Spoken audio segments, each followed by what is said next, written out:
skupaj zaživimo. Zelo lepo je videti otroke naših sodelavcev, s tistimi, katerimi rastemo, s katerimi ustvarjamo, s katerimi preživimo krasne dneve skupaj. Tako da srčno upam, da bomo znali tudi osrečiti naše otročke, da bodo uživali na naši predstavi.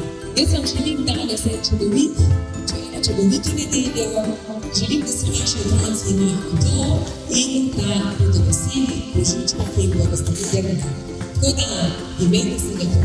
Hvala.